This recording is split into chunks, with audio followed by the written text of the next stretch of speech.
사람들마다 친구를 규정하는 방식은 다 다를 것입니다. 누가 누구에게 친구가 된다고 하는 것은 답이 있는 것은 아닌 것 같아요. 하지만 친구가 된다고 하는 것은 그 사람의 인생에 있어서 대단히 중요한 사람을 얻는 것입니다. 친구들끼리 만나 이야기를 나누고 함께 삶을 나누는 것만큼 아름다운 행동은 없는 것 같습니다. 그러면 우리는 어떻게 친구가 될까요? 친구를 만나서 편하고 또한 친구가 있어서 힘이 된다고 하는 것은 왜 그럴까요? 저는 친구란 서로의 이야기를 들어줄 수 있는 사람이라고 생각을 합니다. 사람들은 기본적으로 말을 하고 또한 말을 통하면서 서로가 서로를 알아가는 존재이죠. 말이 통하지 않는 사람과는 친구가 될 수 없습니다. 그러면 말이 통하려면 기본적으로 어떻게 될까요? 그렇습니다. 말을 들어야 합니다. 가장 대화가 안 되는 사람은 어떤 사람입니까? 나의 이야기만 하고 타인의 말에 귀를 기울이지 않는 사람입니다. 친구가 되기를 원하면 먼저 그 사람의 이야기를 들어줘야 되고요. 그 사람의 이야기를 들어줬을 때 나의 이야기를 들어줄 수 있는 마음이 생기는 사람이 친구가 될 수 있는 것이죠. 그래서 친구와 시간을 보내고 이야기를 나누면 힘을 얻고 즐거움을 얻게 되는 것입니다. 성경에는 그리스도인들과 예수 그리스도의 관계를 친구의 관계라고 설명한 구절들이 있습니다. 예수님과 친구가 된다고 하는 것은 무엇일까요? 우리는 주님과 종의 관계가 굉장히 익숙합니다. 주종의 관계에서 중요한 것은 무엇입니까? 주인의 말에 귀를 기울이고 그 말을 따라가는 것입니다. 하지만 예수님은 우리의 말에 귀를 기울이시는 분입니다. 주종의 관계이지만 동시에 친구의 관계가 될 수 있는 것은 그분이 우리의 말에 귀를 기울이시기 때문이죠. 그렇습니다. 친구는 서로가 하는 말을 듣고 그 말에 귀를 기울일 수 있는 사람입니다. 어떤 사람이 하나님께 기도를 하는 걸까요? 우리는 일반적으로 기도라고 하는 것을 내가 원하는 바를 일방적으로 하나님께 아뢰는 것이라고 생각을 합니다. 하지만 하나님께서 우리에게 원하는 것을 듣지 못한다면 기도는 절반밖에 이루어지지 않는 것이 될 것입니다. 오늘 우리가 읽은 이 본문에서 예언과 방언에 대해서 이야기를 하고 있는데요. 고린도 교회는 기본적으로 하나님이 주시는 은사로 인하여 분열과 갈등이 생겨난 곳입니다. 그런데 바울은 고린도전서 13장에서 가장 큰 은사로서 사랑에 대해서 이야기를 한 다음에 14장에 예언과 방언에 대한 이야기를 다시 말하고 있습니다. 제가 오늘 말하고 싶은 것은 방언에 대한 자세한 내용이 아닙니다. 방언이 얼마만큼 신비한 능력을 가지고 있는지를 말하고 싶은 것이 아니라는 것이죠. 제가 오늘 말하고 싶은 것은 왜 교회에 예언과 방언이 주어져 있냐는 것입니다. 그리고 왜 방언보다 예언을 바울이 더 중요하게 이야기하고 있느냐는 것이죠. 저는 은사주의자나 혹은 성령을 강조하는 사람이 아니기 때문에 그리스도인들에게 있어서 은사라고 하는 것이 반드시 필요한 것인지에 대해서는 좀 생각을 많이 합니다. 그것이 없이는 하나님의 일을 할 수가 없고 그것이 없이는 주어지는 환경 속에서 그 역경을 이겨낼 수 없기 때문에 하나님께서 각자의 필요에 따라 은사를 주시는 거겠죠. 물론 저도 학생 시절이나 20대 때 보면 뭔가 은사를 받기 위하여 기도원도 열심히 다니고 또 능력 있다고 하는 분들을 쫓아다닌 경험도 있습니다. 하지만 이제 지나고 나서 보니까 하나님 일을 하기 위해서 하나님께서 은사를 주시는 것과 내가 은사를 받음으로써 다른 사람보다 뭔가 더 나은 인물이 되기 위해서 은사를 받는 것은 다른 것 같습니다. 오늘 본문에서 말하고 있는 예언의 목적은 무엇입니까? 교회에 덕을 세운다라고 이야기를 합니다. 신기하지 않습니까? 하나님께서 교회에 은사를 주실 때는 그 은사가 하나님의 일을 할 수 있도록 하기 위한 능력으로 주신 겁니다. 다시 말해 교회에 필요한 하나님의 일을 하기 위해서 은사를 주신 것이죠. 그렇다면 그 방언 역시도 하나님께서 교회 덕을 세우기 위한 것이다 라고 볼 수가 있는데요.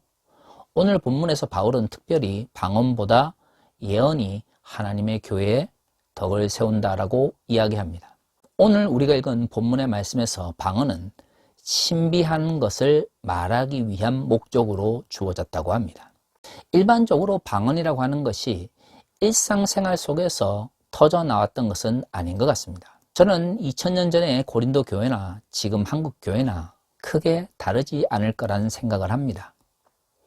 하나님의 뜻을 알기 위해서 우리가 열심히 노력하고 말씀을 읽지만 때로는 말씀을 읽는 것만으로는 깨닫지 못하는 하나님의 뜻도 있는 것 같아요. 그래서 기도하고 때로는 방언을 통해서 하나님께 아뢰므로써 하나님의 비밀을 알기 원하는 마음도 있는 것 같습니다. 그런데 고린도 교회에서 주어진 방언은 적어도 교회 전체에 하나님의 뜻을 알리는 방식은 아니었던 것 같아요. 저는 고린도서 14장에서 말하고 있는 예언과 방언이 완전히 다른 성격이나 다른 형태로 주어졌다고 생각하지는 않습니다. 예언이라고 하는 것이 무엇입니까? 하나님께서 장차 어떤 일을 행하실 것인지, 하나님께서 장차 이 세상을 어떤 식으로 이끌어 가실 건지를 알려주는 것 같습니다.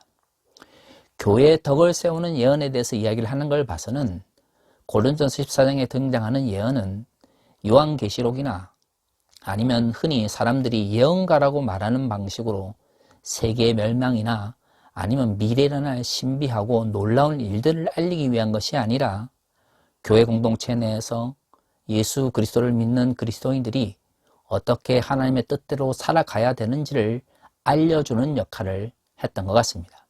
방언이나 예언은 유산 방식으로 그것을 강구하는 사람들에게 주어진 것이라 생각할 수가 있습니다. 하지만 방언은 개인의 문제를 해결하고 개인의 안타까움을 알리며 그 사람이 온전히 하나님의 뜻을 깨닫기 위해서 주어지는 것인데 반해서 예언은 교회 공동체 내에 있는 다른 사람들을 위해서 주어진 것이죠. 그래서 방언도 귀한 것이고 예언도 귀한 것이지만 바울은 특별히 방언보다 예언을 하기를 원했던 것이죠. 방언과 예언은 다 귀한 것입니다. 바울은 사랑을 이야기하고 나서 그 사랑에 기반해서 방언과 예언하기를 원했습니다. 그렇지만 왜 예언이 교회 공동체에서 더 높은 가치라고 생각했을까요? 그렇죠. 그것은 예언을 말하는 사람을 위한 것이 아니라 교회에 있는 다른 성도들과 타자를 위한 것이기 때문입니다. 예언의 목적을 많은 사람들이 잊어버리고 살아갑니다. 예언이라고 하는 것이 현재에서 미래의 일을 알려주는 것이기 때문에 신비하고 놀라운 일일 수밖에 없습니다. 그렇죠. 그렇기 때문에 사람들이 예언을 듣고 싶어하고 예언에 마음이 홀리는 것이죠. 그런데 그 예언의 목적이 그 예언하는 사람을 높이거나 그 사람의 신비한 능력을 강조하기 위한 것이라면 결국 고린도 교회에서 분쟁을 일으켰던 천사와 다를 바가 없는 것이죠. 고린도전서 14장에서 말하고 있는 예언은 13장의 사랑에 기반하여 타인을 위하여 하나님의 뜻을 알리는 것이라고 생각할 수 있는 것입니다. 그렇다면 예언 자체가 중요한 것이 아니라 무엇을 위해서 예언이 주어졌느냐 하는 것이 더 중요하다는 것을 알 수가 있죠. 하지만 많은 그리스도인들이 이 부분을 잊어버리고 살아갑니다. 하나님의 신비한 무언가 능력을 경험하기를 바라지만 그 하나님의 능력이 어떤 상황 속에서 어떤 사람에게 주어지는지를 잊어버리고 살아가는 것이죠. 그래서 하나님의 신비한 능력이 교회 내 분쟁을 일으키고 때로는 타인을 억압하고 또한 다른 사람을 짓누르는 나쁜 방식으로 전락하는 것입니다. 스스로 깊이 하나님께 나와 하나님의 뜻을 깨닫고 자신의 삶을 변화시킬 수 없는 사람들을 대신하여 먼저 하나님께 나와 하나님의 뜻을 깨닫고 하나님의 말씀에 귀를 기울일 수 있는 사람들, 즉 하나님의 말씀을 들을 준비가 되어 있는 사람들이 예언을 통하여 믿음이 연약한 자를 돕는 것이죠. 예수 그리스도와 친구가 되었다라고 하는 것은 무슨 의미입니까? 내가 말하는 것을 예수께서 들으시고 또한 예수께서 말하시는 말을 내가 듣는 것입니다. 한국의 많은 그리스도인들은 예수 그리스도가 나의 친구가 되신다라고 말을 하면서 일방적으로 내가 바라는 바를 예수께 간구하는 것이 기도요 좋은 믿음이라고 착각하는 경우가 많이 있습니다. 내가 말하고 타인이 말하는 것을 들을 때의 친구가 될 수 있는 데에 어떻게 예수를 친구라고 생각하는 그리스도인들이 나의 뜻을, 나의 간구를, 나의 욕망과 나의 욕구를 예수께 일방적으로 강요하는 것이 기도가 되고 대화가 될 수가 있겠습니까? 방언은 신비한 언어나 아니면 그저 이상한 소리가 아닙니다. 진정 방언이라고 하는 것은 인간의 언어로 하나님께 기도할 수 없는 사람들, 우리의 마음을 온전히 우리가 알고 있는 언어로 표현할 수 없는 사람들이 하나님의 뜻을 깨닫고 그 뜻에 귀를 기울이기 위해서 하나님께서 주시는 능력인 것이죠. 그것은 그 사람에게 덕이 되고 그 사람이 깊은 신앙의 단계로 나아가는데 유익함을 줍니다. 하지만 그것 자체로 타인에게 유익을 줄 수는 없는 것입니다. 그래서 예언이 필요한 것이죠. 예언은 미래에 대한 신비한 일을 말하거나 아니면 무슨 점쟁이나 이런 사람들처럼 미래의 이익을 위해서 미래를 미리 계시하는 것이 아닙니다. 하지만 한국교회에서 예언은 왜곡되는 경우가 많이 있습니다. 특히 뭔가 좀 영적인 담임 목사들이 성도들에게 하나님의 뜻을 알려준다는 명목으로 헌금을 많이 하거나 아니면 담임 목사의 말에 무조건적으로 복종하기를 원해서 하나님의 뜻을 알려주는 것처럼 말하는 경우가 많이 있는 것이죠. 그래서 예언이 더 이상 우리의 현실 속에서 하나님의 뜻을 알려주는 도구가 되지 못하게 된 것입니다. 교회가 어느 순간부터 많은 것들을 도구화합니다. 왜 그럴까요? 저는 기본적으로 그들이 하나님을 믿지 않기 때문이라고 생각을 합니다. 정말로 하나님께서 전능하신 분이고 정말로 하나님께서 모든 것을 아시며 정말로 하나님께서 모든 곳에 존재하는 분이라고 믿는다면 어떻게 나의 이익을 위해서 거짓으로 혹은 예언을 받지 않았음에도 불구하고 다른 사람을 종교적 언어로 굴복시키기 위해서 예언이라는 명목으로 말을 할 수가 있겠습니까? 꼭 예언이란 말을 사용하지 않아도 한국의 많은 교회 목사들이 자신의 이해관계를 하나님의 뜻이라는 목목으로 선포합니다. 그것이 과연 고린도 교회에서 이루어졌던 예언의 남용과 다를 바가 무엇이 있습니까? 사랑하는 성도 여러분, 정말로 예수 그리스도를 친구라고 생각하십니까? 정말로 그분을 친구라고 생각하신다면 우리도 그분이 우리에게 무엇을 말씀하시는지 듣기 위하여 노력해야 됩니다. 그 가운데 이루어지는 관계는 그 자체로도 우리에게 힘을 주며 기쁨을 주는 것이죠. 기도가 곤욕이나 의무가 아니라 예수 그리스도와 함께하는 즐거운 힘을 얻는 그리고 기쁨의 시간이 될 수가 있는 것입니다. 그런 의미에서 보면 새벽 기도를 강제로 시키고 금요 기도를 하고 그래서 강제적으로 하나님을 만날 때에만 마치 하나님의 뜻을 깨달을 수 있는 것처럼 말하는 한국교회의 잘못된 기도의 방식은 바뀌어야 합니다. 도대체 언제까지 새벽 기도를 강제하고 금요 철야를 강요해야만 하나님의 뜻을 깨달을 수 있을까요? 왜 그토록 오랜 기간 동안 새벽 기도를 하고 금요 철야를 했는데 거기에 참석했던 그리스도인들은 나이가 아무리 많이 먹어도 여전히 담임 목사가 말하는 그 뜻에 따라서 하나님의 뜻이 결정이 될까요? 정말로 그것이 성경이 말하고 있는 기도의 올바른 방식일 수 있겠습니까? 이상한 말을 반복해서 떠드는 것이 방언이 아닙니다. 하나님의 뜻을 깨닫고 하나님의 비밀을 아기 위한 도구가 바로 방언인 것이죠. 그러면 내가 하나님의 말씀에 귀를 기울이고 내가 하나님께 나의 마음을 아릴 수 있는 관계가 회복이 되어야만 진정한 의미의 기도와 방언이 이루어질 수 있지 않겠습니까? 하나님의 말씀에 귀를 기울이는 관계에 대해서 전혀 생각지도 않으면서 어떻게 우리가 방언을 통하여 하나님의 신비한 뜻을 깨달을 수 있다고 말할 수 있을까요?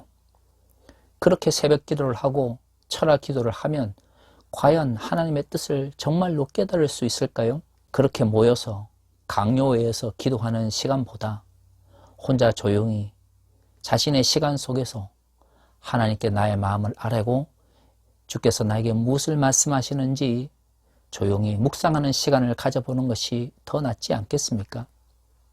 아니, 그 모든 방언의 시간보다 정말로 교회 공동체에 필요한 것이 예언이라면 하나님께서 타인을 위해서, 연약한 믿음을 가진 이웃을 위해서 나에게 사랑의 마음으로 예언을 주실 것을 기도해 볼 수 있지 않을까요?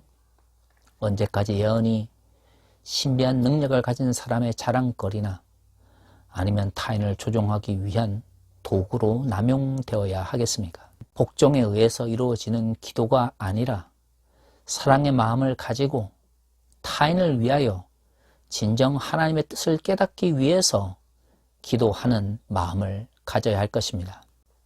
왜 예언이 필요하고 왜 방언이 필요하며 우리는 기도를 통하여 하나님의 뜻을 어떻게 듣고 우리는 어떻게 하나님께 우리의 마음을 아뢰 것인지를 보다 근본적으로 돌아볼 수 있는 시간들을 가졌으면 좋겠습니다. 정말로 우리의 방언이 하나님의 비밀을 깨닫게 하는 도구가 되며 우리의 예언이 하나님께서 주시는 그 비밀을 우리의 이웃들에게 전달할 수 있는 도구가 되기를 원합니다. 사랑에 기반한 방언과 예언을 통해서 온전히 하나님의 비밀을 깨닫고 하나님께로 나아가는 그리스도인들이 이 세상을 바꾸어 나아가기를 원합니다. 다 같이 기도하겠습니다.